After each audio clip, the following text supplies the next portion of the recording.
Yes, welcome back to Home Studio Q&A for yet another week. This is our weekly show where I answer or attempt to answer all of your questions about home recording, mobile recording, the gear, the apps, the software, the new Macs. Maybe. I'm getting a new Mac. I'm a bit excited. Welcome to those who are here live. If you do have questions, we have a new system for questions this week. All you need to do is use the form that is down in the description, and I've also put it as a pinned comment. If you're watching on the replay and you have questions, dive down to the comments, because those comments become questions we answer in future shows. And if you're listening to the podcast or catching this somewhere else, then you can get in touch with me, Pete at studiolivetoday.com or studiolivetoday.com for all the ways to get in touch and to contact me. Let's jump in. Our feature topic of the week this week is cables. Yes, cables in the home studio can be the bane of your existence, and I want to break it down and make it a bit simple for you here today to help you out and help you know what you need to plug your stuff into your other stuff, which is, after all, what we all want to do. Yeah. So I've made it easy. I've got a guide over at Home Studio, over at Studio Live Today. If you go to studiolivetoday.com/cables, simple, then you'll get my complete cable guide. So right up the top here, for those watching on the video, we've got my complete video guide that you can check out there. Sweetwater actually have a cable finder, which is a great little guide that you can use there. You can shop at Amazon for all the cables, and then I've broken it down to headphones, speakers, microphones, keyboards, guitars, phones and tablets. Whatever you're plugging in the home studio, there's an example there, the different cables, the different types of cables, and which ones that you can select. But I do recommend that you watch the video, because that's going to give you the best overall view of exactly what cables are all about. But let's just give you the quick version, the 5-minute crash course into cables. And then if you want more data, more info, more input, as Johnny Five would say, then you can head on over to the cable guide. So let's start with, what is the difference between a balanced and an unbalanced cable? So what I'm showing here is an XLR cable. I have one here as well, but I thought it was easy to show it on the screen. XLR cable is an example of a balanced cable. And the reason I use this as my example is you can actually see inside the guts there. So you can see how we've got the 3 prongs. There are 3 different things in there. Is it going to let me zoom in on this? Yeah, there you go. So there's 3 prongs. Apologies for those on the audio. Labeled 1, 2, and 3. And they carry 2 copies of the signal and a ground. And the reason that they do that, and the reason balanced cables are so good, is that they have 2 copies of the signal. They flip one around and they both travel in opposite directions. They then flip it back at the end and then push them back together again. That's a very simple explanation of it, but trust me when I say it helps avoid interference, it helps avoid noise, and it's a better cable. So anytime you can go balanced over unbalanced, do it. Now, not everything's going to use balanced cable. Guitars don't use balanced cable, so you need a standard instrument cable. You can't use a balanced cable. But if for a microphone, for audio output from monitors, speakers, or 2 monitor speakers, using mixers, audio interfaces, if you can use a balanced cable, do it. That's a balanced XLR. There's also balanced TRS. As you can see here, if you're looking at the screen, this is a TRS to XLR cable. So again, you've got the 3 there, but the other end is your standard 1/4-inch plug. But what you'll notice is that whenever you see those 2 rings, and see how it's in 3 sections there? That's because it's a TRS, a tip, ring, and sleeve. Yes, the tip is the tip, the ring is the bit in the middle, and then the sleeve. A TS cable is a tip sleeve, and we'll show you those in just a moment as well. Next one here is a TS. So this is what, in fact, we'll show you right now.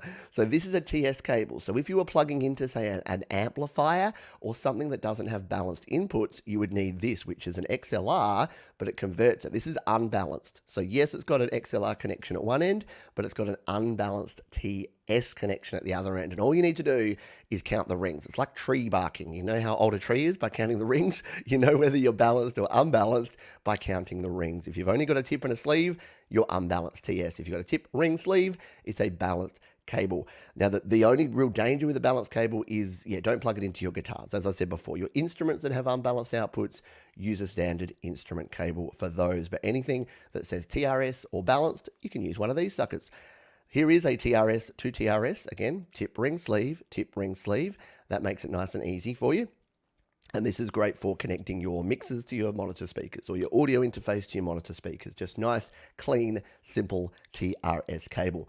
This is the instrument cable. So this is a TS to TS. Again, you can tell by the number of rings, only one. So there's only a tip and a sleeve separated by that little ring in the middle there. Not to be confused with the actual ring section there. There's other types of cables. So you may be thinking, oh, some of my gear uses RCA or little 1/4 inch cables, the little TRS, the mini TRS, your 1/8 inch jack. Well, let's take a look at some of them. So this is a pretty common cable. You've probably used these before. If you've ever plugged a phone or an MP3 player or anything into sort of lower end stereo gear, you've used something like this. So this is an RCA connection. And this is a 3.5mm TRS. Now you're like, Pete, you just said TRS is always balanced, except when it's not. I know, the rule, the exception that proves the rule. TRS can also be used for stereo. So in this case, TRS, the tip ring sleeve, is carrying the left, the right, and the ground. So it can be different. So keep that in mind, that you can use your TRS cable as a single mono balance connection if you're connecting it to TRS gear, or you can use it as a stereo connection, which is what headphone jacks are. They are TRS or TRRS.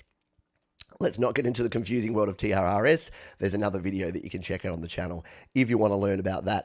Last couple of things here. This is a pretty common cable too. This takes your 3.5mm output from, say, an iPhone or something and turns it into dual TS mono. So I use this all the time plugging into my mixer. If I want to come out of my phone or my iPad or anything with a headphone jack and go into 2 channels, so that we can get stereo, then this is the sort of thing that you'll use. And the last one here is your little mini jack. So this is stereo TRS to stereo TRS. That, as I said, is your 5-minute crash course. I do suggest if you're looking to buy cables, don't get the wrong cables. Head over to studiolivetoday.com/cables and you'll get all the information you need over there. Quality of cables is another topic for another day. But what I'll say about that is don't buy the cheapest, but you probably don't need the most expensive. That's usually a good general guide. I recommend Hosa cables generally. As you saw me, all of these ones are pretty much Hosa cables, which are that middle of the road. I've never had a problem with them, and I don't think in the home studio you need to buy $100 XLR cables, because if you're connecting to a Focusrite Scarlett or a Steinberg interface or a Zoom mixer, it's not going to benefit from having that. Analog cables will benefit more from having higher quality cables because you get less noise and less interference. Digital cables, there's debate around it, but generally, if it's working, it's working. If it's on, it's on. So keep that in mind, but hopefully that helps you out and gives you a bit of a crash course into the wonderful world of cables. Let's get into your questions from the week. So once again, you can jump on down into the form if you do have your own questions, and we'll be trying that out. As Stu Cashier says, TRS, TTS, XLR, XLRF, if it fits in a hole, it's going in. Yes, and that's something that I've had problems with before, and other folks have as well, where if you're trying to connect something up and it's not working, and sometimes the socket and the hole and the thing that you shove it into, especially for TRS and TRRS. I know I said I wouldn't touch on it, but I'll very briefly do that. So TRRS is similar to TRS, but it also carries an extra thing for your microphone. So all of your headphone jacks, back when they used to exist, were TRRS. So if you get a headset that has a microphone that has this is a 4-pole connector. So you can see, we can't see, but if you could see this up close, it's got a tip, a ring, and a sleeve. It's actually got 4 things. So it's got the ground, the left, right stereo audio out, and a microphone audio in. So that makes it different. And if you're ever trying to connect a microphone via your headphone jack and you're coming across issues, it's usually to do with that, to do with the fact that you haven't converted your TRS to your TS, or your TS to your TRS, or your TRS to your TRRS. Yeah, good times, good fun.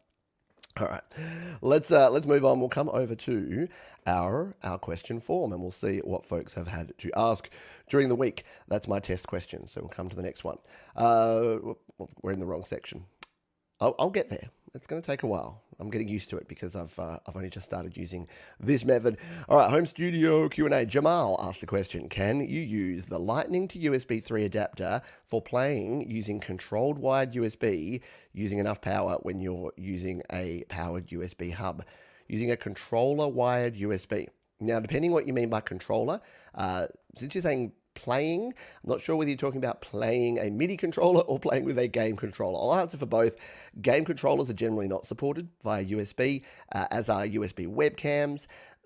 Apple don't like to let you use stuff. Like there are very few game controllers that will work with your iPhone or iPad, but there's not too many of them. If you're talking in terms of a MIDI controller, then yes. So if you're using a Lightning to USB 3 adapter, and then you're plugging that in via wired USB, will it have enough power when you're using a powered USB hub? Yeah. So if you've missed some of the videos and some of my rantings in the past, I recommend using a genuine Apple Lightning to USB 3 adapter. That's the one that has the USB connection and the Lightning port as well. And that means that you'll be able to actually plug in any USB device and power up at the same time. If you want to attach multiple devices or you're having issues with power, then I do recommend the powered USB hub. So I use the 10DAC powered USB hub. If you search Pete John's USB interface on the YouTubes, you'll come across my video where I show all about that. And yeah, it's a very related question because it's kind of cable adjacent, isn't it? Let's move on to the next question. Excuse me. This is from Jose Villarreal. Says, would be setting a key center for each section in GarageBand an effort? Many songs change the key center.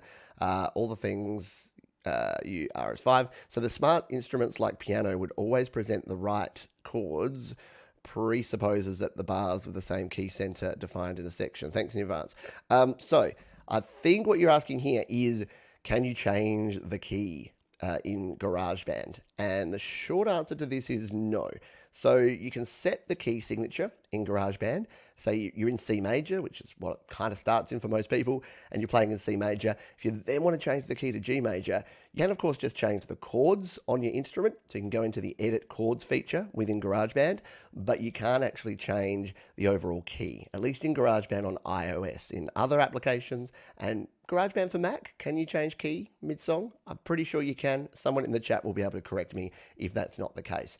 But yeah, the easiest way to manage chords and keys is to pick the key that you're going to be in most of the time, and then you'll just need to manually change or manually transpose your chords into the other key. And I covered transposition in a recent GarageBand help desk, or just again, search my name. If you're ever looking for a video about GarageBand, if you say if it's transpose or it's key signature, if you just put my name, just put Pete Johns and then key signature or Pete Johns transpose MIDI, then it's going to give you an answer. It will actually pop up one of my videos, because I've basically over the last 5 years, I've tried to make a video about every common question I get in GarageBand, so that if someone asks that, I can just point them towards a video. So yeah, if you do have a question, feel free to ask it, of course, but usually you can self-serve by actually doing that. And you can actually go to studiolivetoday.com/GarageBand, and that's my GarageBand FAQ, which also has a lot of answers. Quick coffee break, which is great for those on the audio.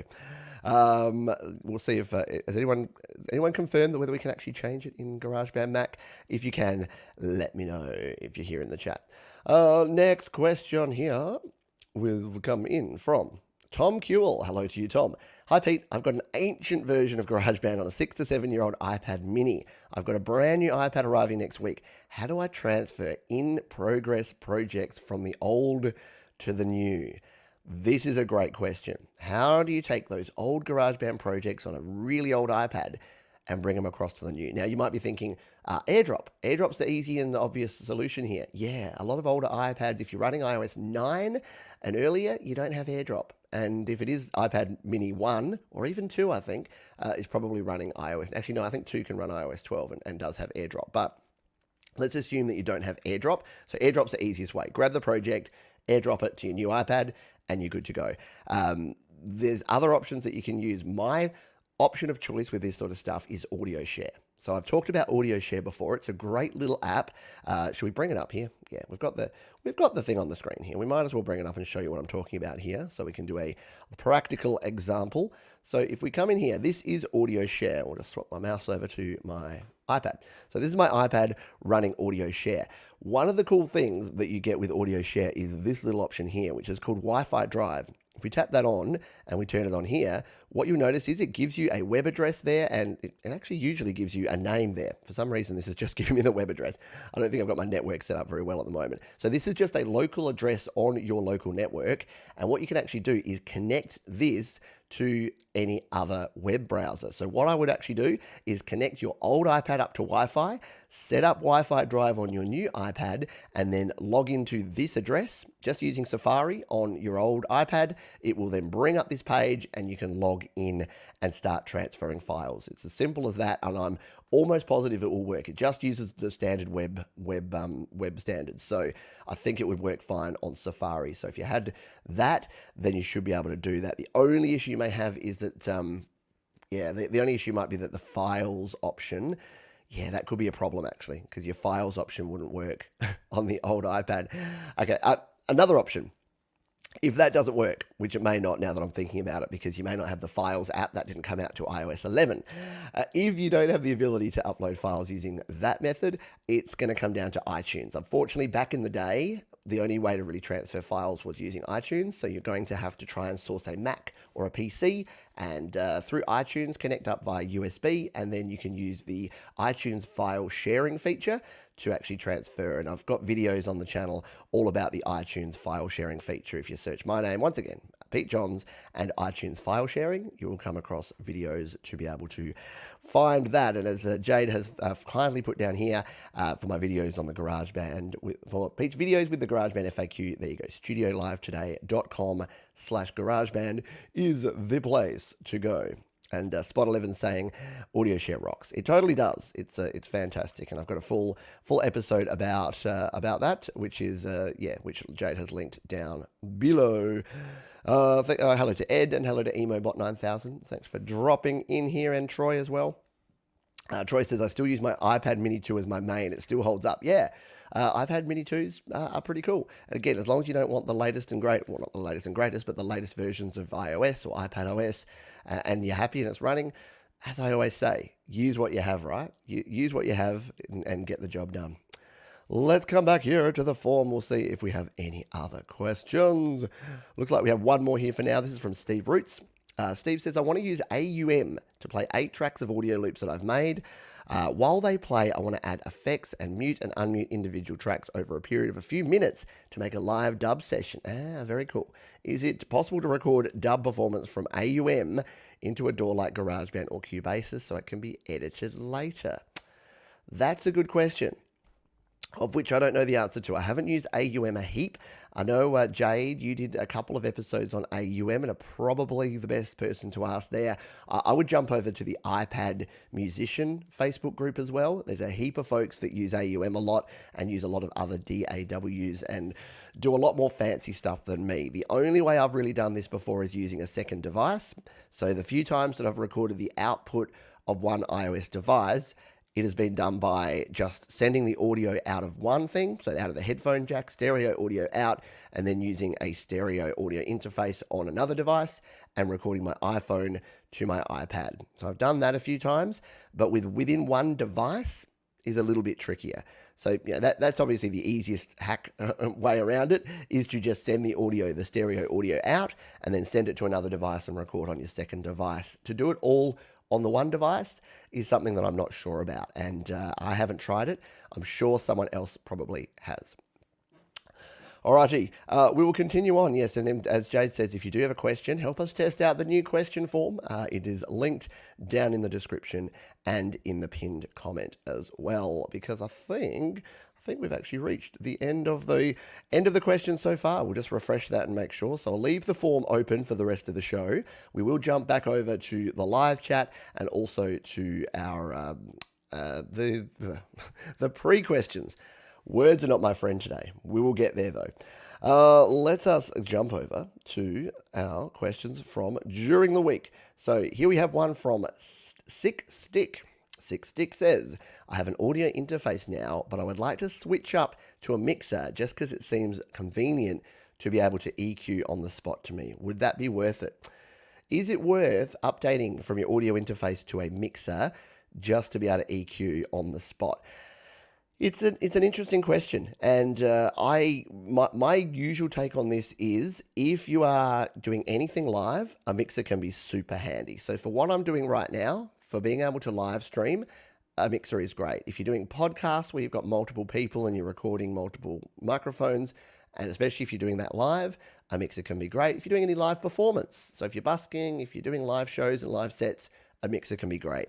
For anything pre-recorded, I'm not sure that a mixer is worth the extra investment. I think if you've got an audio interface already, you're not going to get a whole bunch of benefit from being able to EQ your audio on the way in, because you can grab an EQ after the fact. The only thing would be if you wanted to, say, record with some live effects, or you really wanted to EQ out a particular frequency while you're recording, you want to use an onboard compressor and a mixer has that, then yeah, I would consider doing that. But generally speaking, I don't think it's necessary to go to a mixer unless you really have a need to do a lot of live stuff. So that's my take on it. If you're watching here live, or if you're watching the replay, let me know your take on it, because I would be interested to know. But yeah, my initial thoughts are I wouldn't upgrade unless you do a heap of live stuff. That's the main reason that I upgraded.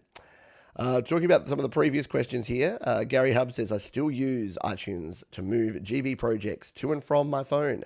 I'm a barely functioning tech person. I don't know, Gary. I don't think you give yourself credit. I've seen your videos. You don't create the sort of videos you do without being at least a semi-functioning tech person. So well done. We've got a question here. Opinion on using Apple loops in songs? Yes. Short answer, yes. I did talk about this yesterday or in a recent show, that there's two things that people look down upon that I don't like. Using loops, like using Apple loops and other loops in your songs, and performing cover songs. I do both, and I love doing both. I think using loops is fantastic because it gives you a bit of a head start. Sometimes grabbing a couple of loops, and here's the thing, as long as you are expanding upon them. If all you're doing is grabbing 4 loops, putting them in a track and saying, hey, I'm a producer now, maybe you need to change things up, like chop them up, reverse them, change the key, add in some of your own sounds, do something to make it original, make it your own. I think that's the only criticism I agree with when it comes to loops, is that sometimes people will put just loops in and then go, I'm done now. Spend some time to make it your own, make it unique, add some of your own personal flavor to it, and I think it's actually totally fine. So yeah, I do think that you can use loops, and I do think that as Spot 11 says here, I usually use them when I'm feeling lazy or uninspired, and it can inspire you. And it's the same thing as playing cover songs. Again, people look down their nose at playing cover songs. I do a show every week, or I have done for the last sort of 6-7 months, of covers, mostly cover songs. And the reason that that's helping me is I'm learning so much about the different. Every time I learn a new song, I learn about a different chord progression, different melody, different harmony, different lyrical structure, different cadence. It's all stuff. These are professional songwriters writing songs that you like, and if you play them and learn how to play them, it can only help your future songwriting. That's my opinion anyway. So we've got folks talking about Splice. Yeah, Splice is a lot of fun. So yeah, you can sign up to different sample libraries, different loop libraries. There's a bunch of things that you can do there. Arnie G says, I use a lot of loops, especially drums. Yeah, totally. Drum loops in particular can be really cool. And drum loops can actually completely inspire a whole song. You could just throw a drum loop in there and it can just take you to a place that you wouldn't have gone just playing it in by yourself. So yeah. And Andy says, played covers for years, gets the gigs. It does indeed. People want familiarity. Now more than ever, I think people want familiarity, and playing cover songs can help you and can help people feel warm down in the cockles. Oh, someone asked during the week, what do I mean when I keep saying feeling warm in the cockles? That sounds a bit weird and rude. So it's like in the cockles of your heart. It means just like deep down, feeling warm and fuzzy deep down in the cockles of your heart. So whenever I say the word warm in the cockles, please don't misconstrue that as something inappropriate. It just means to be feeling warm and fuzzy about things. And yeah, as Tom says, loops can be great if used judiciously. And judiciously is an epic word. Someone should write a song around judiciously, because I like that word. I can't stop saying it now. All right, let's come back over, because we've got another couple of questions that have come in through the week that I thought I would answer here, and then we'll jump back to the form. We are jumping around a little bit, but hey, we're just going to have some fun and talk music for the next half an hour at least. Let's continue on here. So, connecting a mouse and a keyboard to an iPhone or iPad. Cookie Play says it uses too much power and it doesn't work. So I do get troubleshooting questions about keyboards and mices, and some people saying that they hate mices to pieces because they won't work. Here's the deal. Like everything USB, you do need power. So especially if you're using wired mouse and wired keyboard, then if there's not enough power being supplied via the Lightning to USB adapter, they're not going to work. This is why I recommend the Lightning to USB 3 adapter, yeah, say it along with me, and a powered USB hub if you're having issues. If you're having problems with not enough power getting to your devices, you'll need at least the Lightning to USB 3 adapter and a powered USB hub if you're connecting multiple devices up and you're running short on power. Now I know your USB adapter. In fact, I was going to say, I know they cost money. Let's just see exactly what you'd be paying if you had to do that. So we'll cheat here. We're going to go over to studiolivetoday.com. If I can type studiolivetoday.com/gear. Here's one I prepared earlier. So if you check out my gear guide, studiolivetoday.com/gear, and here's my current setup. So if you want to buy everything that I currently use, it's all here. But if we go to the Lightning adapter to start with, we'll just open this one up in a new tab. This one here, so yes, it is $39 to buy the Lightning to USB 3 adapter. Now that's a lot, right? Because you can pick them up on eBay for 10, 15, 20, and they may or may not work. But here's the thing, this one will work, and it will work no matter what Apple do, because they're never going to update their operating system to make it not work, and you're never going to have any problems because it's got the Apple MFI chip in it made for iPod. So that is the first thing you'll need. The other thing, if that's not providing enough power, or if you want to do multiple devices, you do indeed need a powered USB hub. And I recommend this one from Tendac. Is it in stock at the moment? It can't be shipped to me, but it does look like it's in stock, which is a good thing. So yeah, 20 bucks. It's usually about $20, about 20 quid, about $20 Australian, or about $30 sometimes. So yeah, you can pick up the Tendac powered USB hub, plugs into your wall, gives you 4 ports that you can plug in all your USB gear, and you will be good to go. You'll be off to the races, connecting up all your stuff. So I understand that that's 60 bucks that you'll have to spend, but you spend it once, and then you got yourself a reliable setup. And anything you throw out, USB flash drives, USB mouse and keyboard, USB hard drives, USB audio interfaces, microphones, MIDI keyboards, they will all work. And you can use up to 4 of them at once. So I think that's worthwhile. I think that's $60 well invested. If you're going to spend hundreds, if not thousands, on an iPad or an iPhone, and hundreds, if not thousands, on your recording gear, I would recommend 60 bucks to get yourself the right adapters and cables to get set up. One moment, please. My apologies for those on the audio version. I had to cough. It's reality. It's life. Alrighty, let's continue on. Capsulam, hello to you. I bought a Steinberg interface just because you told me to. Well yeah, and that's good, and thank you. But yeah, and I'm hope it's working out for you, because I use the gear and I recommend what I use and I recommend what works for me. And it's not always going to be exactly what works for everyone, but I'll always put out there what I recommend and what I've tested. And then, yeah, if you do want to buy what I buy, then you can go over to the studiolivetoday.com/gear. But I'm also not, if you've got a Focusrite or a Behringer or a Presonus, like whatever you're using, if it's working for you, fantastic. So you don't have to just do exactly what I do, but I'll be able to support you better. If you buy the same stuff as me, you can come to me and say, Pete, this isn't working because this, and this. And I'll be like, just flick your power switch on the back and make sure you're powered up via 5-volt DC, and you'll be good to go. So there you go. All right. Oh, we got some good words coming in here. Surreptitiously. That's a great word as well. I'm going to have to use all these in a song. We should do a challenge. Do a challenge of just getting the most unique words that have never been in songs before and try and put them into songs. A Bluetooth keyboard might be a better option. I use the RK61 keyboard on my iPad. Yeah, let me know what I've never used a Bluetooth keyboard. Oh, sorry. Bluetooth. Yes, sorry. Let's flip back. I was going to talk about Bluetooth MIDI keyboards, which I've never used, but are apparently getting better and having lower latency now. But yeah, Bluetooth actual mice and keyboards. So what I use and recommend as a Bluetooth keyboard is this one, the K480 from Logitech. You can see you can connect it up to 3 different devices, pair it via Bluetooth, and switch between them. Works on Mac, iOS, and PC. So that one's handy. And the mouse that I recommend is this one, which is the Logitech M590, the Quiet mouse. And this one, again, connects up to 2 different things, one via USB and one via Bluetooth, or 2 via Bluetooth. You can change it up. So this is great because I use this mouse on my PC, and at the click of this button, it changes over to my iPad. So if I'm doing a stream like this and I want to control both my computer and my iPad, I can just tap the button there and switch it on the fly, which is pretty darn cool. Alrighty. Uh, Ed Zelinsky says, I gave up on Bluetooth MIDI due to latency on my iPad Mini 4, but if someone has a working setup, I'm all ears. Likewise, I've heard that there's a Roland Bluetooth MIDI adapter that works well, but USB Bluetooth, not USB Bluetooth MIDI, that doesn't make sense, but regular Bluetooth MIDI, I've never come across someone that says it works. Bodaciously, there you go. Bodacious. That reminds me of Bill and Ted. Bodacious. Gnarly, dude. No, that's Ninja Turtles. We're getting way off track. Why don't we come back to the questions here? If I can find my spot and see what we got up next. Now, speaking of loops, we've got a question about loops. This is about pitch and tempo.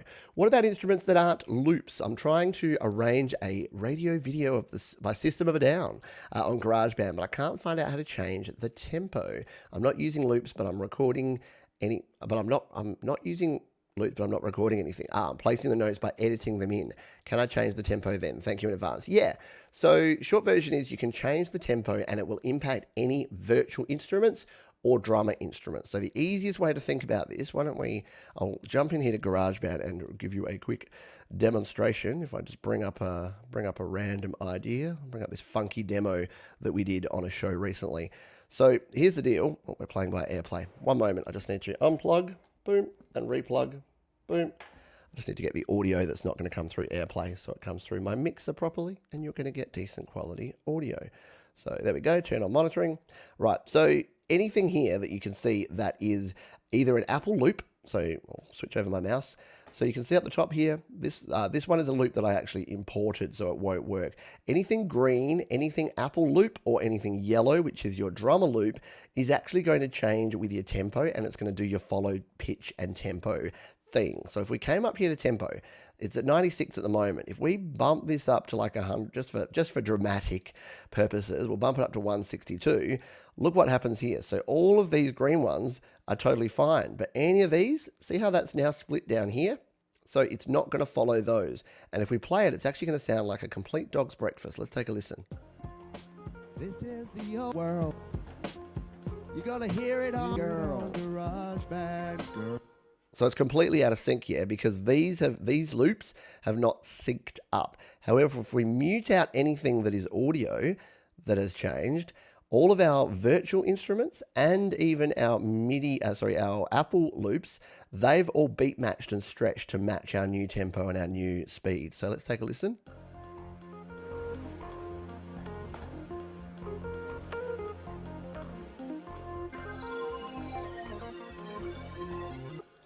Except I think one of these was actually played in.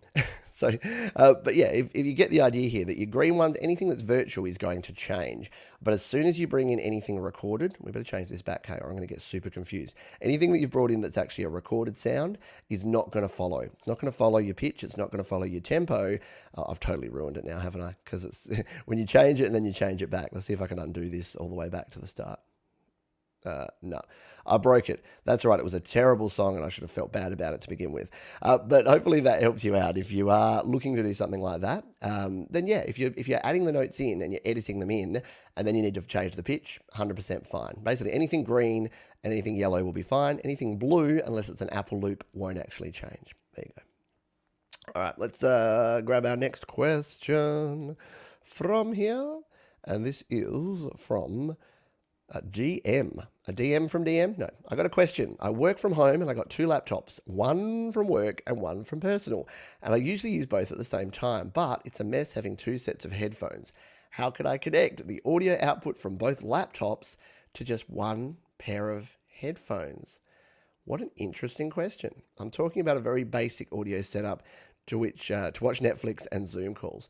So you got one pair of headphones. Let's see if we can get this down. One pair of headphones, which you plug into one laptop, but then you want to hear the audio from the other laptop. You have to unplug your headphones, plug them into the other laptop. I can see how this is going to be a bit of a pain in the butt.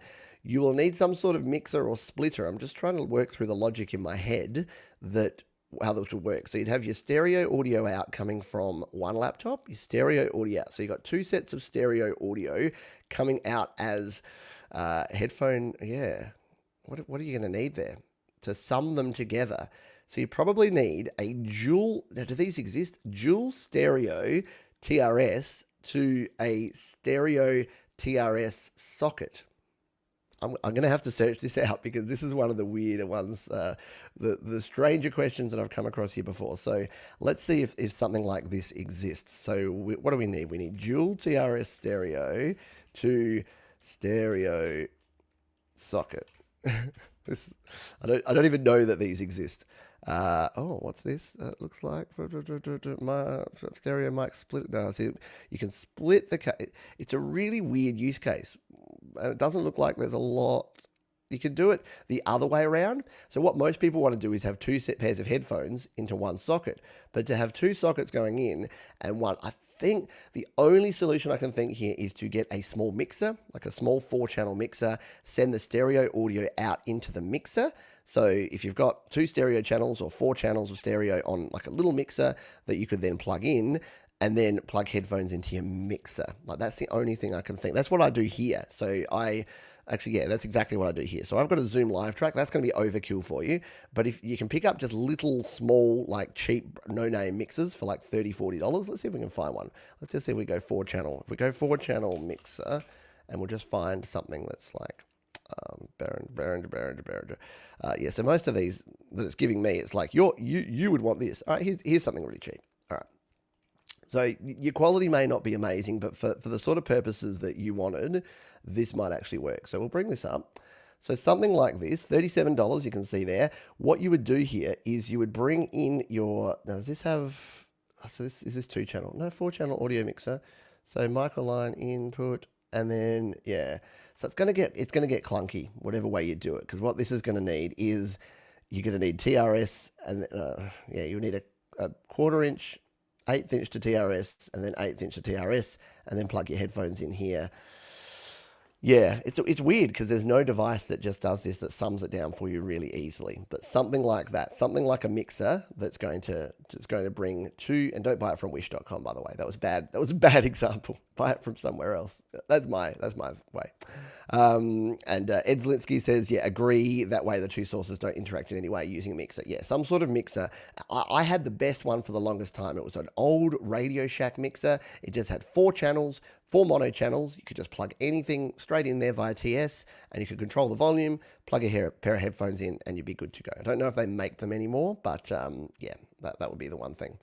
Yeah, and as Ed Zelinsky says, yeah, straight cable setup would only concern with a straight cable setup would be DC offset, etc. Exactly. You'd never quite know what's going to connect to what, and then yeah, you get ground loops, you get buzzing, you get problems. I think a mixer might be a better option for you there. Let's jump in to a question from just yesterday. So this one came in during our AMA, our Ask Me Anything. It says, hey Pete, I've been having big problems with GarageBand lately. For some reason, GarageBand has been saying that my plugins are uninstalled. I tried to uninstall and reinstall the AUs, but they still aren't showing up anymore. Do you have any fixes? So there's been a lot of issues that a lot of folks have had with GarageBand and plugins in particular on iOS or iPadOS version 14.1. So the first thing I'll say is make sure you update to 14.2. That may solve some of your problems. So let's jump in here. I've just updated my iPad to 14.2. I've just broken that song, didn't I? So we'll have to find a different song here to play around with. Come into my Spy from a Distance copy. So we'll take a look at this one. Here we go. So yeah, if this one does have a few plugins on it, so let's just randomly add a plugin. So what some folks are saying is you come in here and you'll go to your mixer, and then you'll go to plugins and EQ. There's a couple of problems folks are having, is that when you're adding plugins, you'll go to add them and it will just say, yeah, this plugin's unavailable, not going to work. The other issue is that these icons are not showing up correctly. Now, I've not had the problem of the icons not showing up correctly on my iPad Pro, but I did on my iPad Air 2. So maybe it's an older iPad problem. But say we throw a plugin on here. Let's just go LRC5 for something simple, and we throw that on there. So yeah, we can now come in here and we can add it in. One of the issues has been the issue that our friend here has been saying, that it will give you some sort of weird, this plugin is not available. You'll go to export, it'll say this plugin's not working. The only real thing you can do with that is remove the plugin, close all your projects, turn it off, turn it back on again, and then add it back in. I know it's a pain in the ass, but the old universal fix is usually your best bet with that. The other problem that folks are having is with the plugin parameters resetting. So they'll come in here, they'll add in, I want a treble boost and I want a bass cut, and they'll hit done, and then they'll save out of their project, and then come back into the project, go back to that plugin, and it hasn't kept their settings. Now, since I've updated to 14.2, I haven't been able to replicate any of the errors. So at least here on my iPad Pro 2020, I haven't had any plugin related errors in GarageBand since updating to 14.2. I did have some of them on 14.01 and 14.1. So if those that are watching here and those that are on the live stream, let me know. Are you still having plugin related problems in GarageBand in the new version? And what are they? And have you come across any fixes? Because I'm still getting questions, but I'm not sure. Like I've said to folks that have had questions, update to 14.2 and then let me know what happens, because in my testing, it's working. But as we know, your mileage may vary and it's not going to be the same for everyone all the time, for sure. Capsalam here says, I always had that problem with some plugins. It's so exciting. It's exciting to have problems with plugin. I hope not. There you go. Why did I block your account from commenting? I didn't even do anything. I don't know. It might have been in a chat. Might have been an error. Not sure. Let me know if you didn't do anything and there was no issue. Usually, if it's been blocked, it's due to spamming chat. So if you didn't do that, apologies. It might have been by error. Alrighty, let's continue on. Where's my next question? I think we have one more from through the week. No, we've answered that one. That was from our Sick Stick friend. Let's jump back over to the questions that we have here from our form. Once again, if you do have questions, please jump into the form and we'll be able to answer any questions that you have there. It's linked down in the comments as well as down in the pinned comment, as well as in the description of the video. Question from Jade. Hey Pete, hello Jade. Can you recommend anything stronger than coffee to help me get through today's shows? I'm stuffed after this long week, over 6 hours filming in my dungeon. Yeah, so Jade has been filming her latest music video for her latest for her latest song, which is her Metheist EP, another song from that EP. It's pretty epic. If you haven't been following Jade on her How to App series, then do that. The only thing that I recommend stronger than coffee is 2 coffees. Just have another coffee. It might be a 2, 3, or maybe 4 coffee day for you, Jade. But yes, no, anything else is probably not going to be a stimulant. It'll be more of a depressant. So yeah, I would say go and pound a straight scotch, but that's not going to help you in that particular case. So thank you for that, and thank you for the question. Alrighty, let's see. We've got any final questions here. Wow, we've plowed through these, and using the new form's been so efficient. This may be one of our shorter podcasts for a while, but if you do have a question, we're in the rare situation where instead of chasing my tail and running out of time, we're almost out of questions. So if you do have any final questions, you've got about 5 minutes to get those last ones in. Spot 11 says they have them on eBay about $40 for the same price, for about the same price. Behringer ones, maybe like $40. Yeah, so yeah, something like a little Behringer 302 mixer. They're quite good for that sort of thing. The Samson mixers, so there's little Samson mixers that you can use as well that do a good job. But anything will work. It'll just be around the quality that you're going to get. But that's basically the way. And you could even look for like something like a DJ mixer. Like I know, like just go to a secondhand shop and look around, because some of those little DJ mixers that just have like 2 stereo inputs and sliders between the 2, like they're not really designed for that, but it would totally work. You just take the output from one laptop, put it into one side, the output from the other laptop into the other side, and you could be stereo DJing and mixing your two audio sources.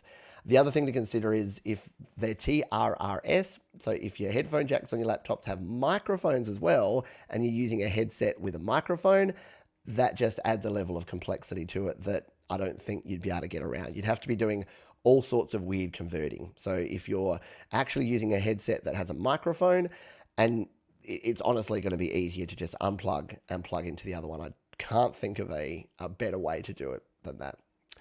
So Gary Hubbs has been taking his acoustic guitar out for a thrashing last night. Felt good for me, not the guitar. There you go. Nothing better than having a bit of a thrash on an acoustic guitar, right? Absolutely. Let's see if we've got any final questions. Otherwise, we are going to finish off here. Yes, check out your local pawn shop. PAWN shop, for sure.